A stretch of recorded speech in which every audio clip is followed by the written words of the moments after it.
welcome back to another edition of HBCU Pulse Radio, right here on HBCU Pulse, your go-to for everything HBCU. Of course, I'm your host, MC, all the way from Bowie State University. Listen, man, I had to go and get the new twist in, okay? Chains on, no Bowie State gear on. We outside today, you feel me? We inside, but it's cool, whatever. Outside is inside, and whatever the case may be, right? And today, we got some really important things we got to get to today, okay? We're talking about Tuskegee University recent shooting at their homecoming. We're talking about Tennessee State University underfunding, and really important question I wanted to know, which do you prefer? Spring semester or fall semester? The pros, the cons, the ins, the outs, all that in between. But I couldn't do it alone. I had to bring some really cool guests with me to the show. And let me just go ahead and stop talking and bring them both to the stage real quick. You feel me? Gang is here. They here. My friends is outside. What's up, y'all? Hey. What's going on? What's going on? Listen. Scale of 1 to 10. How y'all both feeling right now, man? 1 to 10. A 9, because I'm cold. Man, we always Nice. listen. We 10 out of 10 always, man. We blessed, we alive, we breathing, and we Amen. here. We here. I feel it 9 to 10 times 10. I like to see it. I like to see it. So listen, y'all. Like I said, family, I got some really great guests on the show with me today. I have the one, the only, the icy girl himself. So funny I brought the icy girl with you. I mean, so coincidental. The icy girl, Tiana J, fellow podcast host, influencer, viral on TikTok every other day. You feel me? Tiana, how you good? I'm feeling good and I'm excited to be here. Appreciate you coming. And then, of course, I had to get my guy. Listen, you haven't heard of the People's Champion? This is the real People's Champion right here, okay? Dale State alum, a real man of the people, servicing every other day, a good brother of Alpha Phi Alpha as well. My guy, Jordan Spence, in the building. Spence, what's up with you, brother? What's going on? What's going on, peace? I'm here. Glad to be here with a fellow ace. Let's get it. Listen, man, it's Friday, and I appreciate y'all being on the show. So I want to get right to it, right? I want to ask y'all, well, actually, before we get into that, homecoming season just passed, and we all know homecoming season is always a time. How was y'all's homecoming? So homecoming season for me was very interesting, right? So as well, for those that don't know, I actually worked on a political campaign for this election cycle. I was tasked with being an organizer for Lisa Blunt Rochester's U.S. Senate campaign. She is now the first woman to represent Delaware in the U.S. Senate, and she's also the first Black person to represent Delaware in the U.S. Senate, and she is the fourth Black woman to represent the Senate. Period. So the last 3 years I've had a great homecoming, but this past year, since it was an election season, being in Delaware, being at Dell State, she of course had to show love and be there, but I was there staffing her at the homecoming. So like I was enjoying pieces of homecoming, but I also was working. So like I was tasked with bringing her, helping her throughout the plots. She went through, was talking to D9 orgs, talking to different members of the campus community, people that were, because you know how homecoming goes, a whole bunch of people on campus, alumni, outside guests. So she was out there doing what she does best, engaging and talking and really being genuine, right? But I always got my ears to the streets, right? So the last 2 years, I would say, have been one of the last 3 years for real have been coming some of the best years Dell State has seen for homecoming. Um, this past year or in 2022, we adopted as kind of a joke, right? They're saying this is not like nothing set in stone. It's all bids, HBCU, small competition. So you know how GEO is NCAT, right? And so they had some issues in 2022. And so Dell State, Dell State, if you guys don't know, Dell State has always been a very high level lit HBCU. And our Facts. homecomings have always been top notch. We've always tried to do the best, and we're a smaller HBCU. So obviously, we're not going to be able to compare to other schools that have like 10,000 people, 15,000 people.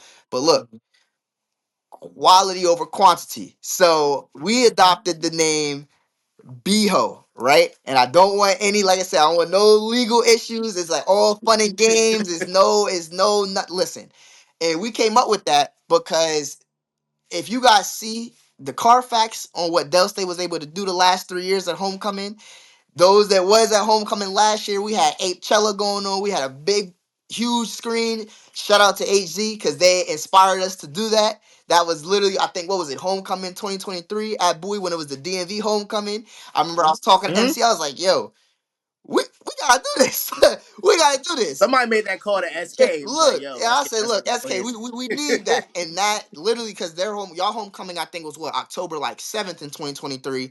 And then ours was the Yeah, end of October. So like literally we did what alphas do. We get stuff together real quick. And sure enough, it was like it was like a concert type vibe. Everybody enjoyed themselves. It was a beautiful thing. You have people from all across the country that was saying like, nah, Dell State is like that. And then this past year, we just kept upping the score. You had everybody that was coming. People was mad that they went to Morgan and not Dell State. You had people that was like at other HBCUs like, yo, I should have went to Dell State's homecoming. And so that's why like I always say one thing about DSU, we're a tight knit family. We have people all across the country that are movers and shakers. And one thing about us, we're gonna work hard, but we're gonna play harder. And other HBCUs and the HBCU community is starting to recognize that and has been recognizing that over the last couple years now. And I want to say we had a great environment, no shootings, no praise God, no shootings. It was very safe. And people thoroughly enjoyed themselves. So I would say I give it a 10 out of 10. And even though I wasn't even there, I was there, but I wasn't there. So They're in spirit. They're in spirit. brother. absolutely. You know what, brother? I was there for There you. you go. See, Okay. look, I Let got me. it. You can tell the people. You can tell the people about how our I homecoming went. I tell people all the time, it's two homecomings because I every year I try to get in some kind of homecoming tour. Doesn't necessarily work out. I go to all the schools I want, but at the very least, I'm gonna go to my school, Bowie State, and I tell people whenever it is, they'll say the 5th, 20. It don't matter. That day, I'm a Hornet. I'm not a Bulldog. I identify as a Hornet. You feel me? A Hornet. We was talking about on our TMC podcast about how listen. Dale State, and y'all went crazy in the comments when I said this. Dale State, one of the best homecomings ever. All you see is beho, beho, beho, beho, beho, Hornets, Hornets, Hornets, buzz, buzz, buzz, all red and blue, all that. Yeah, Dale They State get down. didn't disappoint this year.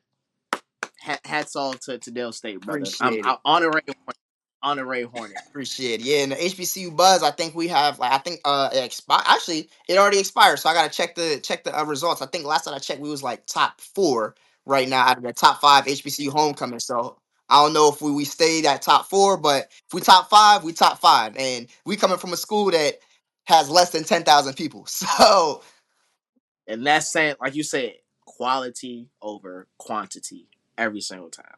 Every single time.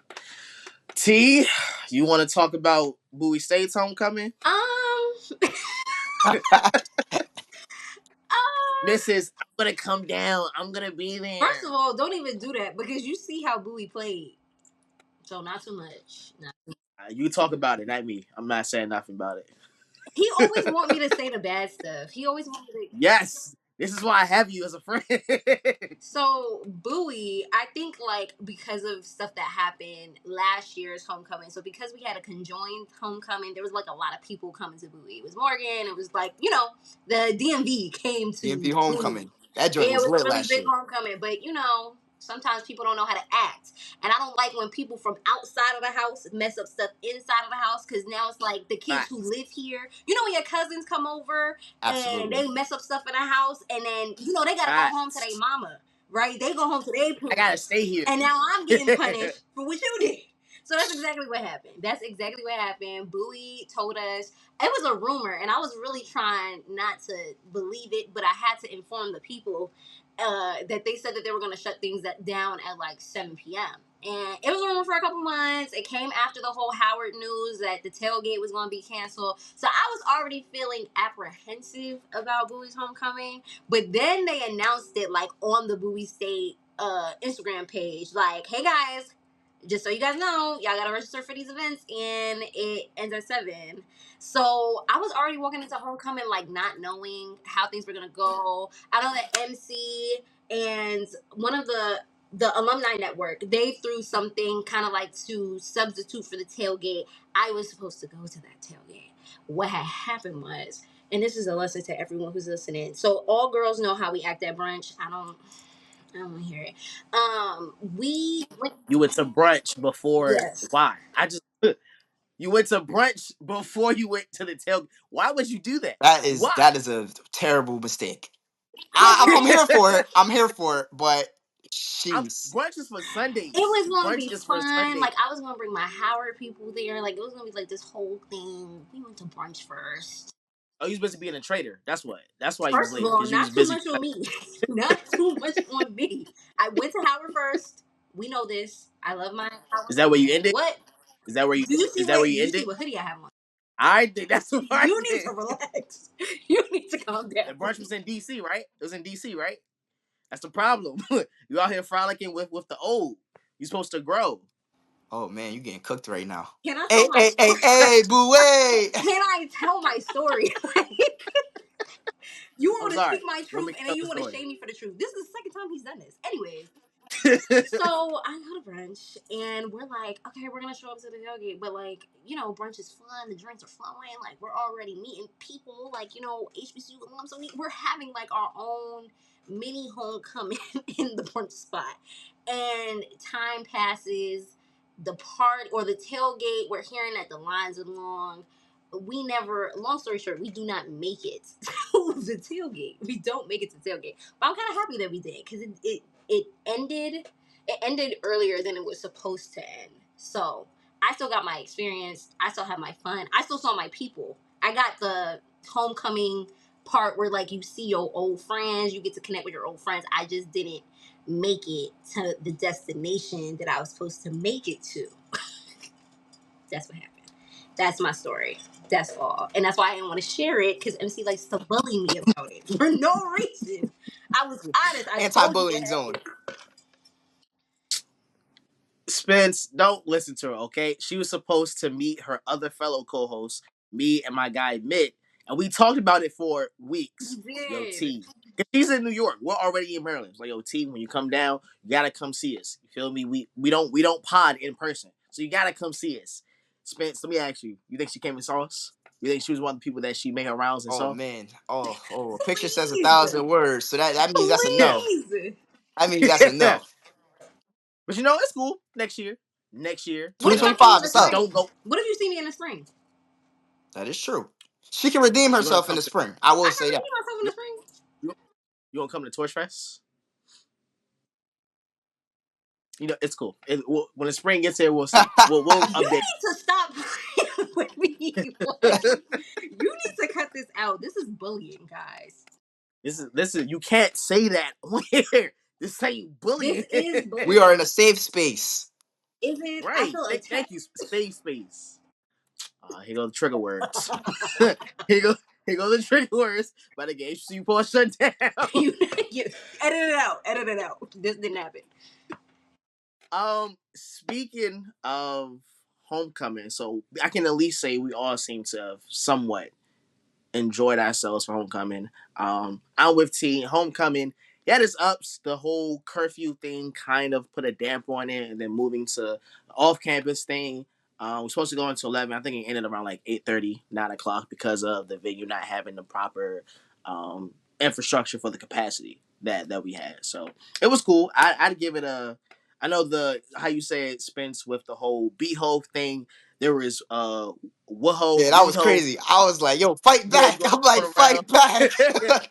Yeah, I was trying to see how we could flip it maybe for next year, but it just seems like WeHo is just stuck. It's You know, just it's a thing crazy. I now. think they So have a WeHo, Bethune Cookman. I think I was talking to somebody. I think that's something they have down south. I don't know what it stands for, but I was like, oh, oh, see, yes, yeah. There's probably isn't for worst homecoming on earth. But hey, man, go Bulldogs, go Bulldogs, go Bulldogs. But no, so we can at least say we somewhat enjoyed homecoming. And I'm sure some of the folks at Tuskegee University can maybe say the same before the incident happened. For those of you all who are not aware, there was a shooting that took place at Tuskegee University this past homecoming for them. There is, I want to say, one confirmed dead at least, and there was about 15, 16 others that were injured. Um, I believe the one that's confirmed dead, they said is not a student, was not a student at the university.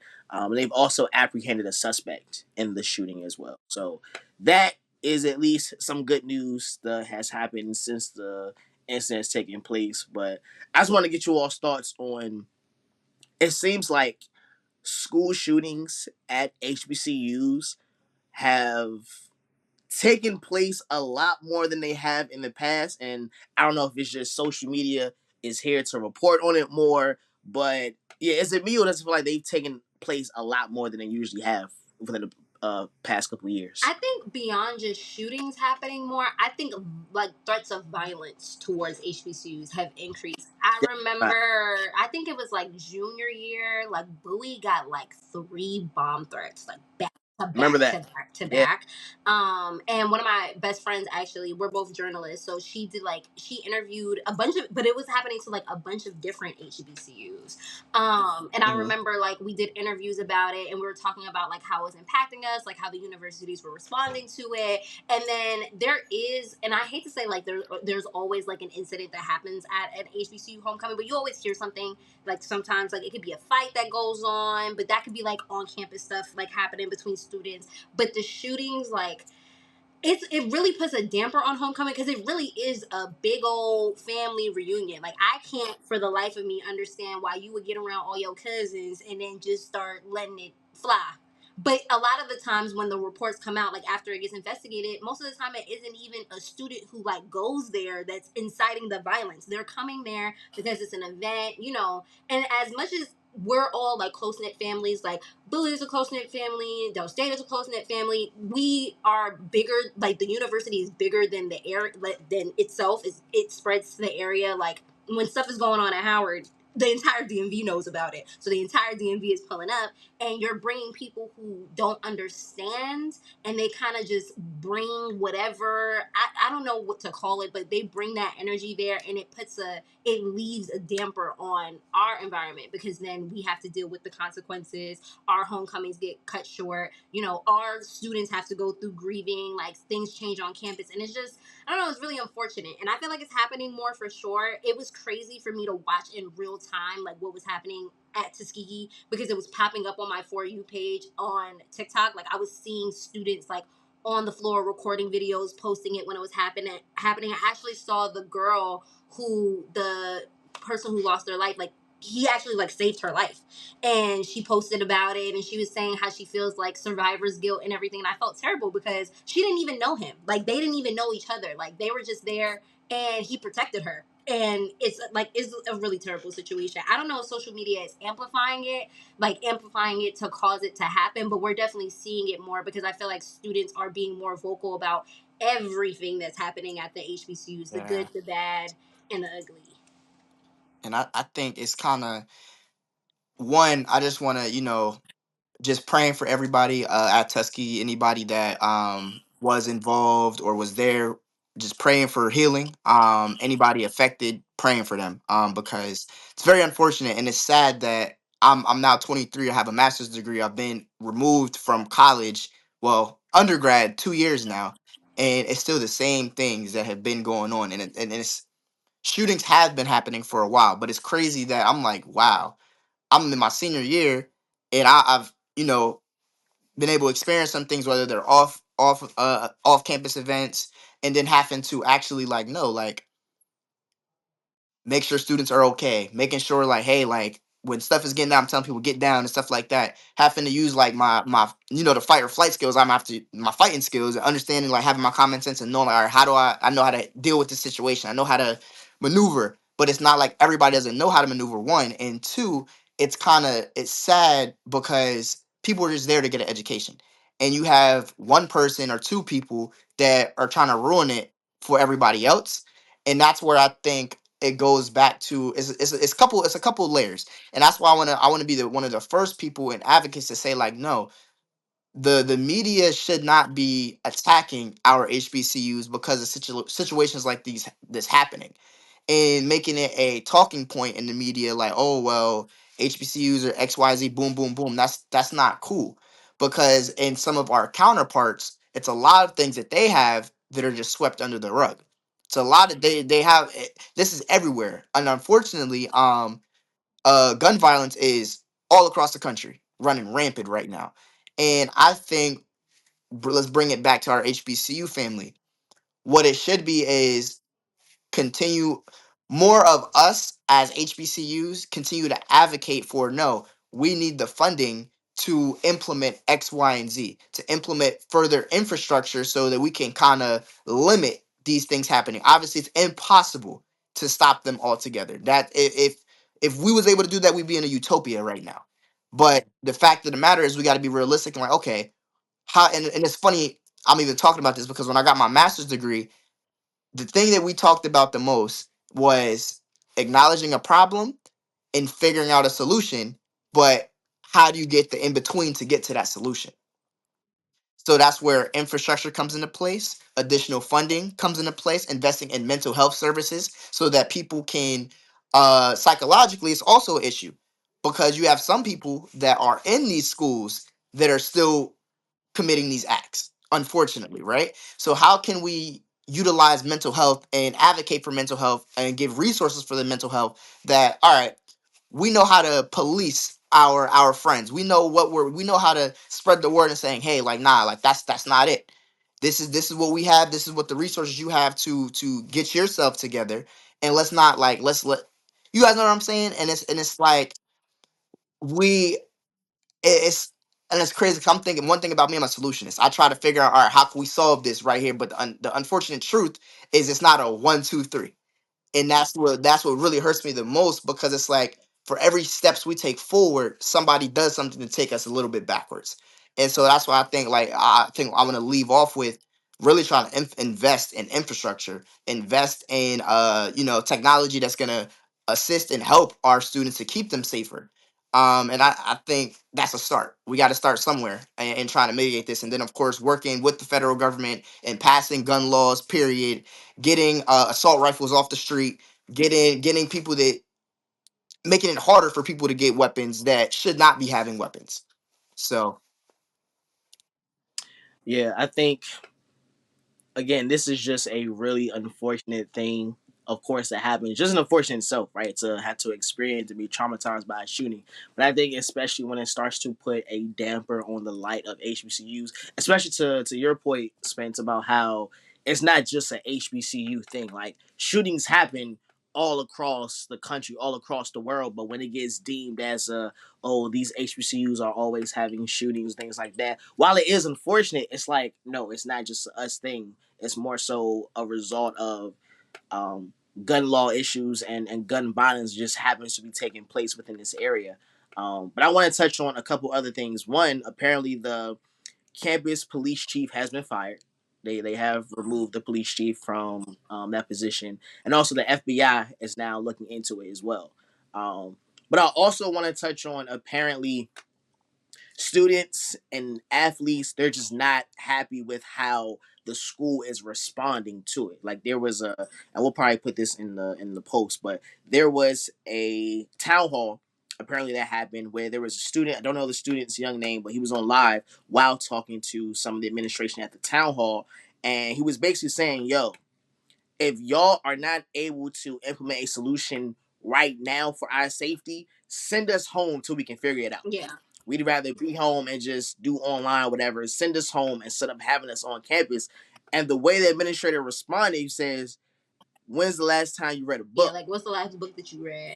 Now, if that's me and I'm telling you about my safety and I'm advocating for change, and then you ask me about when's the last time I read a book, that is an opportunity. I'm not going to say crash out, but that's an opportune time where you're going to get me mad. And now I'm going to really feel like this is why I don't like, if I'm that person, this is why I don't like Tuskegee, because I'm advocating and we're asking and demanding things for our safety, and you're asking me about the last time I read a book. And then I think he doubled down and said, well, you're at a university, so you should expect me to ask you last time you read a book. It's like, yo, dog, this ain't the time to be asking me about what my grades is, and that has nothing to do with the conversation. Um, how do you respond if you're a student in that situation? How do you respond? How would you want your school to respond to you immediately if something like that just happened? I think also in that situation, I remember because I think they posted a letter to the athletes and they were talking about how the Yes. administration was saying that because they were out there enjoying themselves, then they shouldn't be traumatized. And Yeah, they still had to go to practice apparently. yeah, like they were like demanding them to go to practice. And as someone who is like a really big mental health advocate, specifically for black men, because I feel like so often you guys are told like not to talk about your emotions, not to talk about like the things that are impacting you. I don't care who you are. If I was on that university's campus and I saw like people laying down on the floor, my friends possibly getting hurt, like someone died, I don't care if I'm a man, woman, like it doesn't matter. Like I would be traumatized by that. So to hear, you, I feel like universities, like yes, we're all adults when we get there per se. Some of us are not. Like some people come to college when they're 16, 17. But they almost like teachers almost take on a role of like a parent. Like our parents are trusting you to take us, like we go there. They are trusting you to make sure that we are safe, that we are getting educated, and that we walk out of there 4 or 5, however many years it takes us to get the degree, with a degree ready to conquer the world, not for their children to be at risk. And then when they express to you, hey, like this is what's going on. I know that you couldn't control this, but now that this has happened, like I need to feel safe, or I need to go back where I know I'm safe. Because I know if I'm with my mama, this is not going to happen with my mama. And for them to kind of say, oh, like, when did you read a book? I like that. I don't think that's the proper response. I would want the administration to, if at the bare minimum, they don't have, I don't like when people like, if they don't have a solution, they try and like throw a fake solution at you. If you can't give me a solution right then and there in the moment, and you just want to hold a space for students to express themselves so you know what the concerns are, what they're looking for, what their ideas are, because so many HBCU students are change makers. We have the experience outside of what we do from school, like coming up with solutions for problems. So I'm sure that there were students that were there and ready to express their ideas. And if they just needed a forum to do that, then let that be the forum. And then you as an administration sit down with SGA, all the other like student-led organizations, and really talk to them as well, because they're advocates for us as well. And we come up with some type of solution. I know that everyone can get everything that they want, but it should be some type of compromise. And if you're not willing to do that, then I think that that student was right to say, well, send us home. Like, send us home, because I'm still here to get an education. And I know that I'll feel safe with my mom. And after like I mentally recover from this, at least when I'm home, I'll be in a safe environment so that I can focus on my work if y'all are gonna push school so heavily on us. I know I have to get this degree. I know I have to do this homework. I know that midterms and finals are coming along, but this traumatic thing just happened to me, and we're not, I think our generation in particular is no longer a generation that will ignore the elephant in the room. The elephant is right there. It's literally right there. It's staring at me. It's staring at you. So let's not ignore the elephant. Let's talk about the elephant and let's deal with it. Like, is it going to stay here? Is it going to go to the zoo? Like, what's going on? That's how I feel like they should be dealing with the situation. And it's kind of like to kind of piggyback off of that. While we're on the topics of HBCUs, because I was thinking of this while you both were speaking, the struggle for us, right, as African Americans, and it always makes me think, right, we gotta mobilize and we gotta organize, and this is where, like I said, the fight continues, and we sit down, we acknowledge, all right, what's going on, what are the facts, and how can we strategize to move forward, right? And so it takes me back to, and I'm going to give an example. So I think it was in my senior year, and being an SGA, I was on SGA for 2 years. So I was correspondent secretary my junior year, then I was vice president my senior year, and then I was on the board of trustees for the student affairs committee. So like I kind of dabbled in a lot to really advocate and also, push things forward. And so we had a big issue. It was, I want to say, January 2023, February. It was some issues. I'm not gonna really speak on it because I don't want to trigger anybody. But what came from it is you had students that were fighting tooth and nails. It was like, no, things have been getting swept under the rug. We need to address this issue right here, right now. We need to make sure that we're investing into resources. We need to make sure that the system is getting reformed because the system is not working, clearly. And because of that, because of us fighting tooth and nails, because of us being on the forefront and having tangible actions like, no, this is what needs to be accomplished, and this is proposed steps to get it done. Next thing you know, we have the Safe Space Coalition that's created out of that. Now that's a university wide initiative. You got money from, you got grants from that. You got other investments. You got people private that were investing into it. So now it's like you invested into the mental health space. You invested into the system, getting the system revamped, right? So if somebody goes to report something, it's going to get resolved in a timely fashion. And those people that in administration, they are held accountable so that it gets done in a timely fashion. So why did I say all that, right? It's very unfortunate that there are certain leaders that don't lead with enough empathy and understanding that we still are very much young. We are in that 17 through 21, 22 range where we're still trying to figure things out, which some of us might be more ahead than others, but we are still trying to figure it out. And we, at the end of the day, we are still kids. And that's, I mean, we are young adults, but we are still Right, kids in the grand scheme of things, Yeah, right? my mom calls it right. like we're mild adults. Like, A bingo. So, and the reason why I say that, and this is, I want to say a call to action for those at Tuskegee. We hear you, and the thing is, like, in the HBCU community, we're all in this together, and I pray that you guys can hold people in administration, because I know Tuskegee is a great school. I know it's people that are fighting for the student body, and I pray that you guys can strategize to alleviate the issues that you guys are having within, right? So that people are being held accountable that aren't doing what they're supposed to do or getting paid to do what they're supposed to do. And yeah, man, it sucks. And I'm just thinking about it, like I'm having flashbacks of like me having to do the same type thing, and it's just it's sad that you have somebody saying to you, oh, when's the last time you read a book? It's a time and a place for all of that. You can't, like, that's just unacceptable. And I think, and it kind of, all that does is put a black eye to what Tuskegee's trying to do to keep their students safe. And you got stuff like that coming out. You got students that are saying you guys aren't hearing us. You guys aren't really listening to what the issues that we have going on. And I feel like that's a problem. So that's why I say a call to action. I look at, we wouldn't be able to have conversations like this on the phone, being able to have collaborations with Sirius XM, HBCU Post, without the people that came before us fighting for us, fighting so that we could have a future like we have right now. And that's why that call to action I gave to those people at Tuskegee: keep fighting and keep make sure you guys strategize. And I'm emphasizing strategize because, look, Malcolm X has said it himself. It's not that we're not outnumbered, we're out organized at times. So once we properly organize, we can get anything we need to get done. And honestly, I look at the civil rights movement was a big example that you can refer to for that. So Yeah, definitely being out organized definitely hurts in a lot of different areas in the long run. I know that. So when things like this happen, right? Like I know Bowie State has had an incident happen. Spence, you were speaking to it about advocating for certain things when stuff happened. When stuff like this happens, and now the university is trying to respond in the way they see best, sometimes there are students who say like there's a curfew implemented, or now if you're checking IDs, so everyone.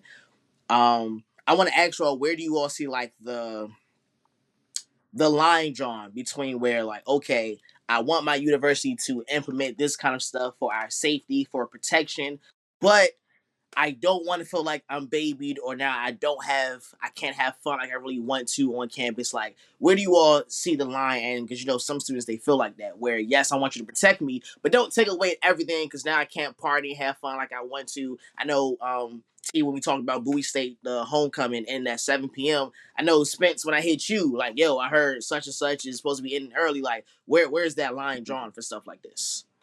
mm.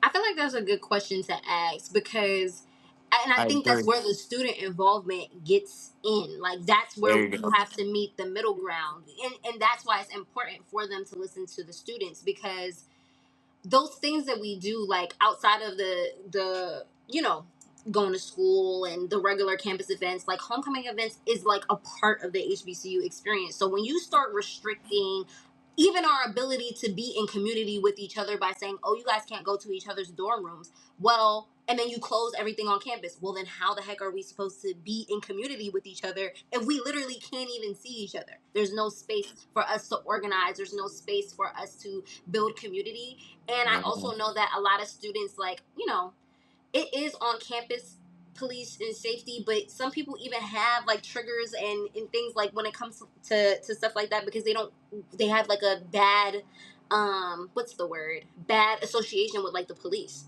so it makes them feel uncomfortable with like how security may be acting with them, campus police may be acting with them. Oh, I forgot my ID. Oh, you don't go here Yeah. now. It's like this whole issue, and it turns into, then it's a whole another situation.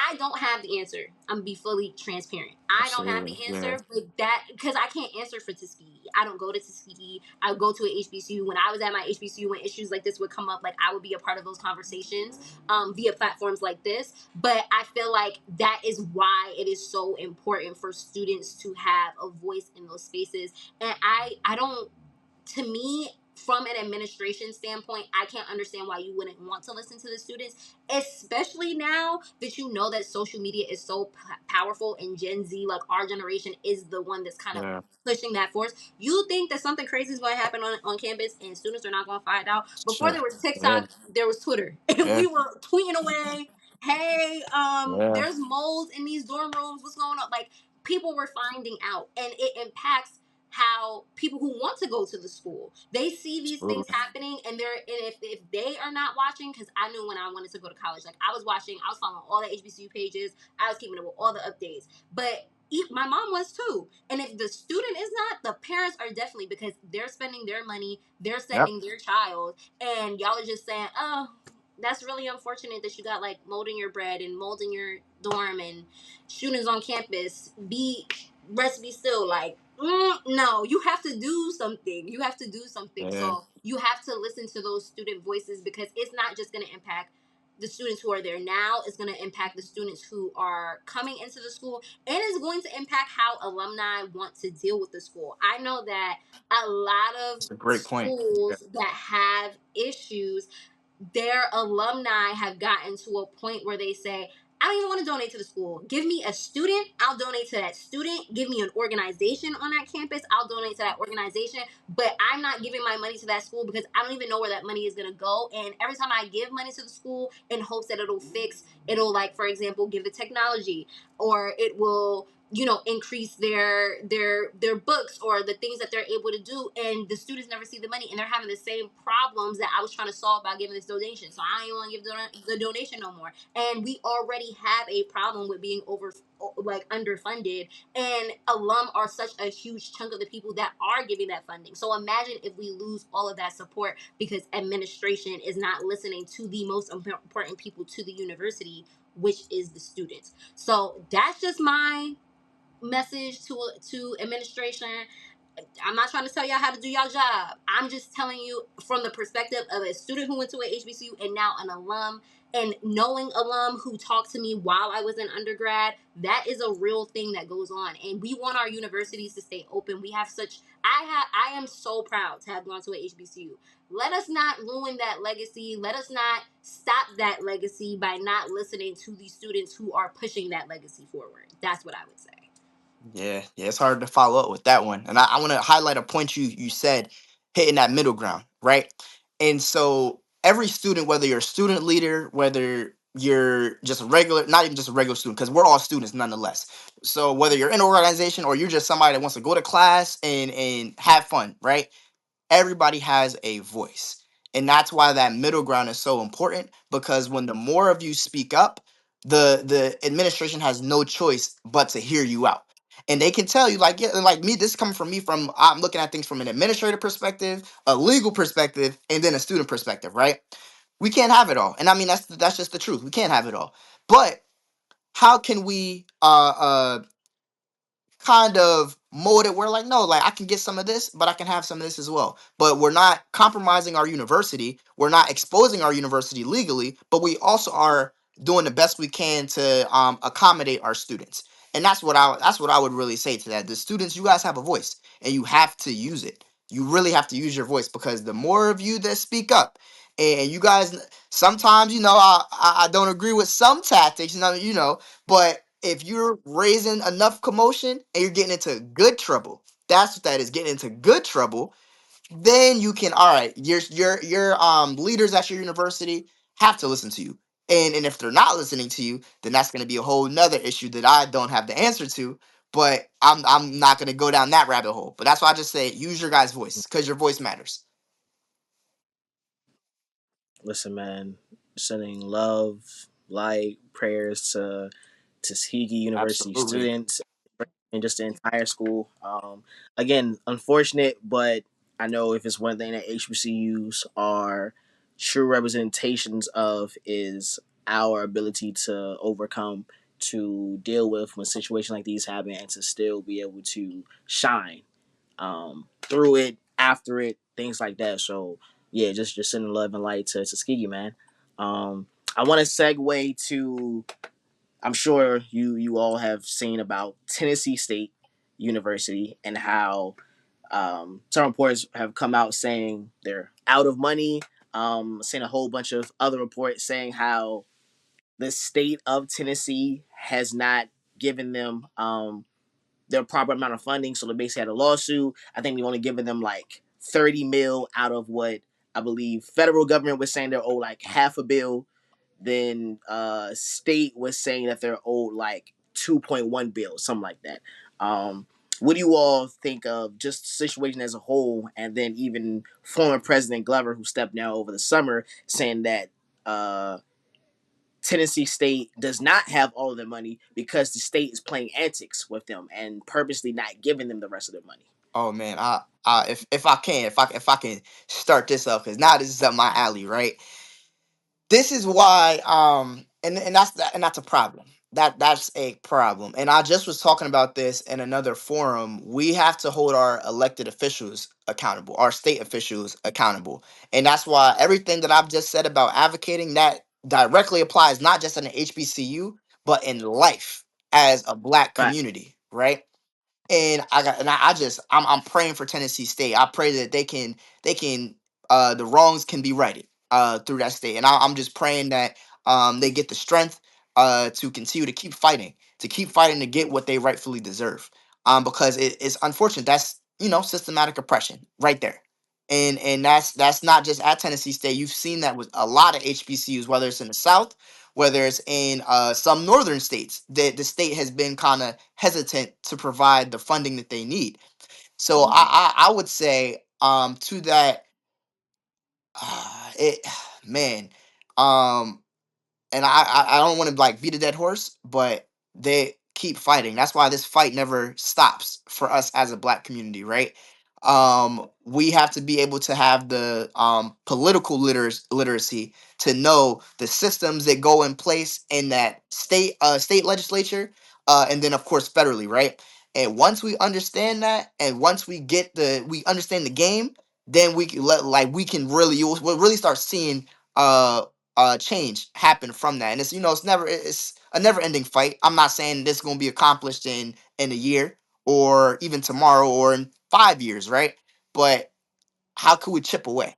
And I think that's something I want to give like a think piece to anybody that's watching now. How can we chip away to get that money? How can we learn, like continue to learn about the process? So like, you know what, nah, you guys are legally not giving us what we need. So now let me take you to court. Now let me take you to court. So I know T put the glasses on. That yeah. means getting Yeah, no, serious. I had to She do put the my glasses research. on. I had to do my research because I heard about this, but I didn't know how bad it was. And as someone who did political coverage for this past election cycle, guys, this is why it's so important. This is why it's so important for y'all to pay attention to not only what's going on in the electoral college with the presidency. Don't get me wrong. A lot of y'all, not too much. Y'all talking about that orange man was donating to HBCUs, and it wasn't as much as this administration. But I'm gonna let it slide. I'm gonna leave y'all alone. Y'all already made y'all bed. I'm gonna let y'all lay in it. But like aside from that, we have the local government. We have and all of that factors into how these HBCUs are getting funding. And I can't speak on a legal matter because I'm not a lawyer. I'm just a journalist. But what I will say is that we are in a state right now where they are literally trying to erase our history at Bingo. every Hello. stop. If you need an Hello. example of that, please look at what is happening in Florida. They are taking away education about what has happened to our people. They are literally trying to erase anything that makes America look bad, including what was done to us. And Facts. HBCUs have always been a safe haven for Black students, but it is almost, it's literally like an artifact. It is literally history preserved. There are, like, for Absolutely. example, at Howard, Founders Library can't really be renovated in the ways that it is because those books, those things are, it's literally a historical landmark. It can't be Black changed. history is And American history. exactly, Facts. exactly. And to think that if this is happening to Tennessee State, it can happen to anybody. I think that sometimes when things happen to smaller HBCUs, it's like, it's unfortunate. But it's not happening here. Yeah. It's not happening at this big HBCU. We got all this Yeah, money and it's stuff not. like It's not that. affecting me. Oh, I'm good. I'm good And where we're I'm at. supposed to be a family. And Yeah. please believe that this is a sign that they are knocking at our door. And if it's one of us going through it as a family, it's all of us All going of us. through Absolutely. That's a it. great point. Yep. All of us going through it, and I worry about that. Like, that's my concern, right? Because if they're going to come after Tennessee State, what's to say that they don't come across other HBCUs? And even if they can't knock down the bigger HBCUs because they have that much funding, oh, they can make it where it hurts. They get it can, and it's going to be felt by, of course, the administration, but then again, it's going to be felt by the students. Like, it's literally going to be felt by the students. And we have to work so hard. Like, this is ours. Our ancestors fought for this. There are people who started these universities, from the fraternities that were started on these campuses, the other organizations, the thought changers, the actresses, like all the Black excellence that you see walking among us today in all areas of life, fought so hard for these universities to be seen, represented, get the attention that they deserve. And now it's us now. So it's our job to push for that. So both on campus and then in the real world, when it comes to, like, paying attention to local politics, paying attention to all forms of politics, and getting involved where you can. I'm not saying that you have to know everything about everything, but know something about something. And when something is impacting your community, definitely try and stand up and advocate, because that's crazy. That's insane. And the fact that the government is looking like, I don't know what you want me to tell you. Yep. Throwing their hands up. Oh, my bad. Yeah. Hey. Nah. Especially when there's a lawsuit and the school won. So like they're owed a certain amount of money and they've only gotten a small fraction of that. Um, like I said, it was about 30 mil that they have been awarded, and they've already started to having to lay off certain jobs. They don't have the capacity, the money anymore to basically fund their day to day operations and what they're doing. And you will have students who will look at this from other schools and be like, hey man, it's not my school. My school, they got funding. When it's like, no, if something is happening to somewhere, to one of us somewhere, it's happening to all of us everywhere. Feel me? Um, Especially because when some of those students, they may be at schools to where a lot of their alumni may give back to that school, so they don't even get put in this predicament. Is there ever a point to where it's like, how do I want to say this? You know how it said that like a certain president put like drugs within the community, but that don't mean you can go ahead and just deal the drugs and not be like in some kind of trouble. Is it ever to where it's like you start to look at the alumni for not giving enough back to their university, or is it like that's not even no? Because I know there are some students who will look at that and be like, well, if their alumni gave back to their school, then they wouldn't be in that predicament in the first Well, I'll, place. I'll say I'll say to this point, right? So two things. I want to say this for any like for everybody that's watching. Make sure for those that are in the Tennessee area or surrounding areas, make sure you guys are writing your state representatives, your state senators, your congressmen, congresswomen, U.S. senators. Write them, call their offices, apply that pressure. That's one. I want to get that out there. Two, regarding the alumni, I wouldn't say that we can't necessarily put the burden on all alumni, right? I want to say that it's some great alumni that have provided a lot of funds, but I will say it's a lot of alumni that also don't understand the assignment, right? And then maybe it's not that they don't understand the assignment, is that they have a lack of understanding to like know like this is why it's so important that we have to give back to our HBCUs. Because if you look at certain PWIs and other universities, their endowment rates are through the roof. You got their alumni that are giving back millions, right? And I'm not saying that every alumni has to give back $1 million, but the fact is the numbers are the numbers. The numbers are the numbers, and a lot of their alumni give back a substantial amount of money. However, now to that point, with our alumni, that's why it's important. You have to give strategically give. So if you want to see a change happen, you don't say here's $1,000 for the university. I'm just throwing numbers out. Here's $10,000 for the university. Here's $100,000 for the university. No. You say, here's $100,000 for X, Y, and Z so that we can properly keep the HBCU running and having tangible steps to accomplish our goals. And that's why I think for alumni, I think once we all as a collective understand, and I want to say that percentage goes from not from, say, just throwing numbers out there, 60% of alumni to giving to about 75-80% of alumni giving. Once we start getting that and understanding like no, like I have to give, whether it's not financial amount or whether I'm giving knowledge, I'm coming back to teach a course or I'm coming back to give a seminar to understand like, hey, say I'm somebody that's have great financial literacy skills, right? I'm coming back to give a hour class for students on how can your money work for you. That's just throwing stuff out there. So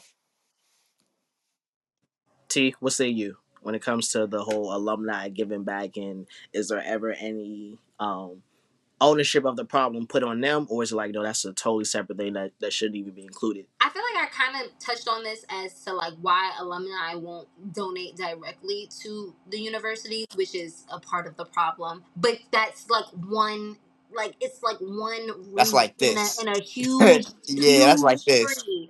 You know, there's so many reasons why alum aren't able to give back, can't give back, don't give back. So to kind of be like pointing the finger, no, turn that finger back to the people who were supposed to give us this money, and it's supposed to be the go. We can focus on that after we focus on what the problem is. I don't like when we start pointing the fingers at ourselves when Bingo. and That's attacking self ourselves is destruct. not I don't going to like when help. we self destruct each other. We Right, tearing like each other attacking down for ourselves is what? not going to help. We arguing with Yeah. each other, and they still over there, little And babies they over talking there like, about ha, see, money look at them. they Ha supposed to ha. give us Look back. at them. They're tearing each They're other over apart from here the counting inside. our Ha bands, ha.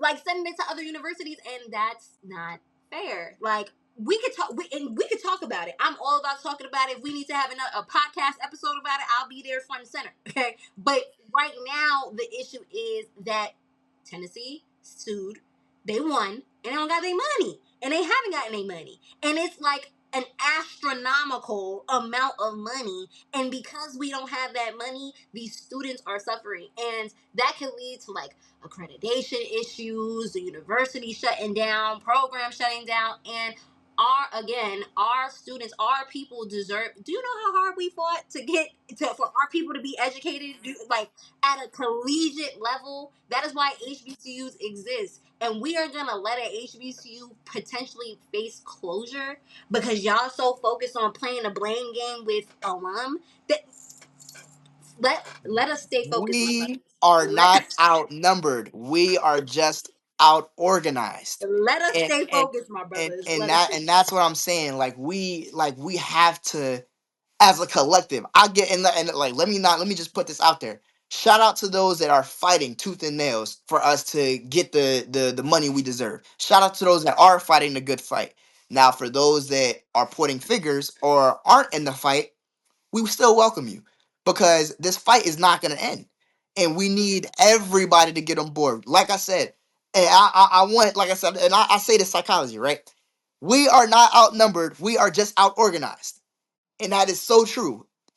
30, 40 years later, 50 years later, 60 years later, we are still fighting for the same things. And I think once we as that percentage goes to not from 60% of us fighting to 80, 85, 90% of us fighting, we will start to see some the needle move a little bit further. Yeah. and we have to stay on it and be consistent. Don't Bingo. let this. I Yes. feel like sometimes with stuff, whether it's like the shootings that happen on campus, or the issues with funding, or the issues with the dorms and stuff like that, it'll be like a right now issue. Like it gets this, it's super hot. Like it's a hot topic.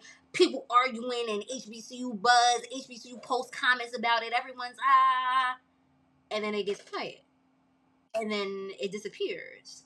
And then I don't know, some famous alum does something, everybody talking about that. It's like people focus on one story today, it'll be over by tomorrow, and then the students have the same problem the next year, if not worse. Now it's, oh, it We goes must from stay us not focused. having yes, We we must stay must stay focused. focused. One year is, oh, we don't have funding, and the next year is, oh, we're facing closure, we're facing the loss of accreditation. And at the end of the day, the reason why I'm saying like we shouldn't be pointing the finger is, if it goes down in the history books, God forbid one of our HBCUs closed, are we really gonna sit here and be like, is it really gonna matter if the alum didn't donate, if the government owed us money? And that's Yeah, what that's we're a gonna be very like, good point. Yes, that's a well, good point. well, it closed because the alum didn't donate.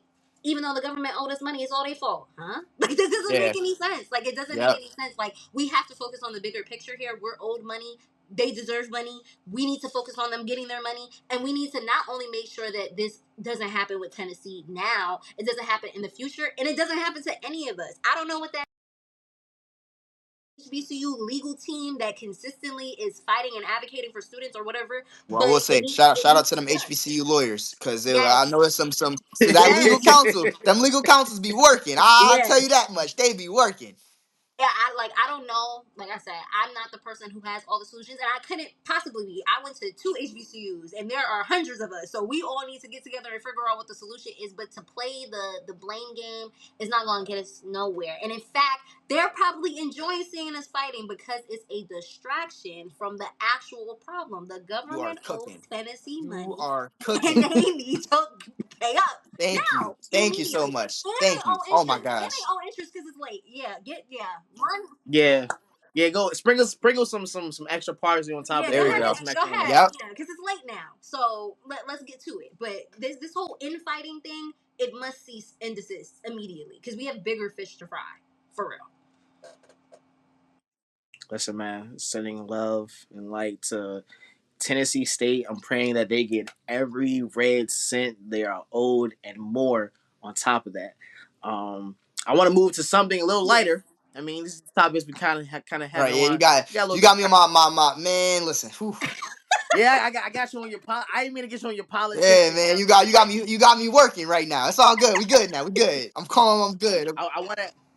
I want to move to something a little lighter. I was just pondering upon this question because who was I talking to? I think it was when on the podcast when Mitt was talking about the step show, the one the step show. I said one the stroll off, and it had me thinking even after that. I know I don't put it on the pod, but which semester do students usually find more appealing, fall or spring? Because it's different things that both semesters are going to offer. One might have the step show, homecoming. Other one has the spring fling, the outside, and it's just different things that come with it. Which one did y'all prefer, spring or fall for y'all? I'll say Spring. I am on the fence because you got homecoming, right? Yeah. And you got Facts. everything that comes with homecoming. But when the spring is When it's executed nice outside. properly, man, listen, because it's like homecoming in the spring. And it's warm outside, you can throw in the fits, like you got the Um. shorts on, the day Fact. part. Oh my, that's what I think. Honestly, I'm gonna have to stick with the spring because when it's done the right way, you Oh can man. have you got the stroll offs, or you can have different Yeah. like parties that you guys have, Greek organization parties. Because yeah, you might have a step show in the fall. You might even have a stroll off in the fall. But then guess what? In the spring, you also have most people. Not I want to say not most people, but a lot of schools do have probates in the spring. That is probate season. Mhm. So you got probates going on. Yeah. Then you got a concert going on. Day Then you got parties, the darties, the darties, the The the yeah, darties. like yeah. I will say when it's nice outside, oh my gosh. But like I will say when it's not done the right way, I'm gonna take homecoming anytime because Yeah. homecoming is like a guarantee great It's a lituation. guaranteed good time. I so springtime at an HBCU is the reason why I went to an HBCU. When I was in high school, we only toured one HBCU one time in my school and never did it again. We toured Howard University, and I went in the spring. And it was something about getting off the bus, and class was being released at that time. So, like, I literally got to see all these black students flood the yard. There's people playing music. It was the G9 orgs out. And I literally sat there. I think I still have it. I took a Polaroid picture, and I was like, "This is where I have to go to school." Like, there's no experience. And I toured plenty of schools after that. I went to the PWIs. I went to and I've been to their homecomings. Ain't nothing in the world like an HBCU spring. When I talk to my mentees, I'm like, if the fall is hard for you, just you have to survive for the spring. You have to survive for the spring so you can experience what that is like to when it gets the first hot day in the springtime, like the first day when everyone checks their phone in the morning and it's like 80 degrees, 90 degrees, sundress weather has been brought about. It's like the best thing ever. And then, not to encourage this, but people be like, "Ugh, like I don't gotta go to class, like, or don't leave class a little, don't leave class a little See, what are early." you We are advocating? not advocating for that, but it does happen. And hey, you leave class You a work little hard or you play hard. early. That's okay. Yeah, you leave class a Just little early because your friend texts you in the middle of class and be like, "Yo, the Darty's about to start, and my favorite DJ." Da, da, da. You go on a yard. Your friends are on a yard. Y'all Yeah. talking. It's nothing like it. I love homecoming season. I love the fall. There's a lot of good things that happen in the fall. Oh yeah, election Homecoming, season and then too. in the beginning, like when we HBCU first come to campaigns. school, yeah, campaigns, true. That's true. It's in the spring. That's Yeah, true. like yeah. that's I was yeah, you know what? I'm thinking about it out loud. I'm gonna stand firm on my statement. I do like the spring. The It's spring just is lit. it just I sucks when because when you've been somebody that's went in through the COVID time, Yeah, and like our spring semesters have been, post COVID, I would say, have some days some years they be through the roof. And then some years we fighting with the admin like, yo, like we try to do something. We anything, itching. please. We itching right now. yeah, I remember I remember going, and I think this is what also solidified it for me. Like, yeah, I crossed from the spring line. Um, Spring at Bowie was always just a time, but harkening back on something that solidifies it for me, when I went, I think it was Spitz that got me booked to host a silent party at Dale Yes. State, and I went up there. I think because that was like your whole spring fling week, It so was I went up oh my there gosh. Are they I went up there and I stayed with Spence. I just stayed up there yeah. with him for it was like 2 3 days, Yeah. probably like 2 days.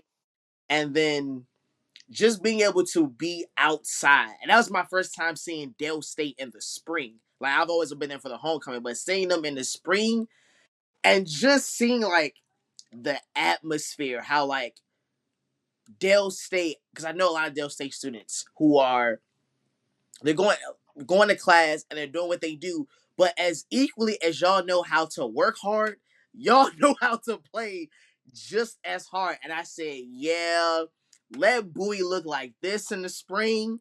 Yeah, And that's what I'm saying. spring Yo, bro, fling. you missed. So I think it was spring 22 was the year I crossed, actually. And Yeah, and yeah, yeah. our spring semester, that was a great year. I will say, like, from start to finish, I want to say homecoming it wasn't terrible because it was the first homecoming post COVID. So, Yeah. like, it was a lot of energy nonetheless, but it still has some restrictions. But the spring, we had, oh my gosh, that was a real spring fling. We had Herb, Fabio, Capella, Tusi. Then we had like Massa, and mind you, in the fall we had like A Boogie, ESTG, and then I think who we had He somebody heard. else, somebody. But that full year, I want to say concert wise was a great year because in the spring we was able to get some bangers, and it's like that atmosphere. Like what you saw, that was nothing compared to spring 2022. Oh, then let's. I need to go back to Dale State for the spring to see what it's like. Yeah, Cause hopefully we can you work some things out. Hopefully, I don't, I got my ears to the, ground. I'm a little removed now, but I got my youngins in and power right now, so Yeah, get they the they gonna hold information they gonna from the hold it up. youngins. Get the information from the youngins, and then feed it to us. Okay? I'm gonna say, hey Josh, Nah, that was last year, MC. brother. Now, the That, SGA president and vice president, Jada Forbes. She's a Delta. And yeah. then like Mr. and Miss is Devontae Scott and Amani. So that's that era. They were freshmen my junior year. So that was like my first real class that I brought in, because I think what my sophomore year was kind of COVID. So the freshman year we was intact, we was locked in, we was doing different things. But like that first year after COVID, when we could finally be really, really on campus and do everything that an HBCU was supposed to do, that was the class that I was really like we was able to really get them up and going. The only thing I would say when it comes to spring versus fall, I think the fall you dress better. That I is think the true. spring, Yeah. because it's hotter, you're now wearing less articles of clothing, so you might come out with shirt, shorts, socks, shoes. That's it, or sundress. That's it. I think the fall is where you get to put on like your Put thick, it thick, on. your Yeah. real, Put that The real stuff yeah, steppers come on. out in the fall. I'm not too much, but Yeah, I agree with yeah. that one. Yeah. real We on the same When you gotta page. put on more than one article of clothing to really, yeah. I think the fall, that's my only caveat. I like the fall better for the outfits, and because it's not hot in the spring, so it shouldn't be no mustiness around me, even though sometimes it do. But yeah, the fall, because he knows I hate being musty in the cold. I hate just I hate just mustiness as a whole. When I smell it, when I see it, really just no. aggravating But to him. Very aggravating. yeah, it's almost as aggravated as the liquor coat. Like it's almost as aggravating as that. But I will say now on the a 2 year alum now, as an alum, the fall is elite. Oh Like yeah, we that's listen, oh yeah. we working, everybody got their jobs, and I come back and I'm like, yeah, I'm having nostalgia right now. People I haven't talked to in a minute. Then you got, Fact. man, I'm about to shed a tear. I'm about to shed a tear, man. I'm telling y'all. So for students, this is what I say: you have to endure the fall, because the fall can be hard, especially if you're new to the school. Like you get a little homesick, you're adjusting. All you in classes, you endure the fall so that you can experience the spring. I promise you, if you keep that mentality, the reward of the springtime. And if you work, I was the type of person, I worked hard all year round. But in that springtime, like I would work hard them first couple weeks, so that if like when it got time and I was like itching to go to an already, I could like excuse myself from class a little early, be like, bye professor. But sometimes, you know what? I feel like professors like the springtime too, because they will let you out of class early. They know Because you they on the same type They're like, time. yo, Especially when they went I'm to the trying to enjoy school my when day they too. wasn't even. They'll be like, I'll Yeah, be like go honest. ahead, bro. I remember I had one professor. He was like, "Look, I already saw them setting up outside. I know what you got. Don't even start. Know what time it I know what is. y'all about to do. We're gonna do this 5 minute intro to class. I'm gonna tell y'all what we're gonna do over the weekend, and I'll see y'all on Monday." Yeah. And I said, "Godspeed, my brother. Thank you." It's especially lit when the professor know that you like a DJ or an MC. Like, yeah, bro, I know what you gotta go do. Go ahead, bro. I'm not Go, gonna go, go lie, do what being you got. like a person who does things on campus, like whether you're like a media personality, DJ host, SGA, that's almost like an automatic like get out of class. Oh yeah. Oh, I gotta go. Gone. Man, listen. Man, and the thing is, when you got the professor that don't want to, get with the program, that is. I remember I had a concepts and physics class. I'm hosting the basketball games. I'm doing whatever. I'm like, yo, I gotta Mhm. leave. I was like, I gotta leave. He's like, what do you mean you gotta leave? I'm like, what do you mean I gotta leave? I'm telling you, I gotta leave. That Like, happened I'm to gonna me make sure I during got the my stuff lined up. CIAAs. Oh my god, Man, I like they knew that I was going to be the person on the court reporting with GoFetch at the time. Now the Experience page. Shout out to Experience. Shout out to GoFetch. And I was talking to my professor. I was like, you know that I'm on the list. Like I'm on the list. Like I had my wristband. Like please don't play with me right now. I need to get my bag so I can leave. And they were like, but what? My work is turned in. I I'll was in make the it class. up. Like I'm a I'm good gonna make it student. up. Like, Like and we it we wasn't look, even one we of those advocate students first classes. now. Yes, students first. Like, and I was the type of person like I had an A in the class, so I was really like, dude. I'll leave right now. Like, I'll like, leave. dude, like, It'll still be, if it dropped to a B, oh, still like, good. I'll leave. dude, like, I'll don't be do all right. this. I had to like debate with them for 10 minutes, and they were like, okay, as long as I see that assignment, I was like, you'll see that assignment by the end of the night. Let me leave. Like, let me leave, and then let me go. If it's a presentation, I'll go first. Me and my group will go first. Hey. So I'm Cool. like, hey, I'll go. I need to go real quick because I gotta get out after like kill the But I'm presentation. trying to get to the game too, so like, can we wrap this up, please? Please. Yeah, So in conclusion, we all decide spring is better than the fall. as an undergrad, Well, yes, Yes, with the caveat of yeah, homecoming for everybody. Everyone loves homecoming. That's like besides. bingo, yep. spring. Yes. Spring with the caveat. Cool. Guys, this has been great. This I is agree. the end of it. I definitely appreciate Tiana for coming on. I appreciate you, Jordan, for coming on. Listen, to everyone who have seen this, we appreciate y'all for staying tuned and stay locked in. Again, shout out T, shout out Spence. I've been your host, MC, and this has been another edition of HBCU Pulse Radio, your go-to for everything HBCU. We'll see y'all next time. Like what you hear? Yeah. Subscribe to HBCU Pulse Radio on Apple Podcasts, Spotify, or wherever you get your podcasts. Also, head to hbcupulse.com to stay up to date on what's going on in the HBCU community. Thank you for listening to HBCU Pulse Radio.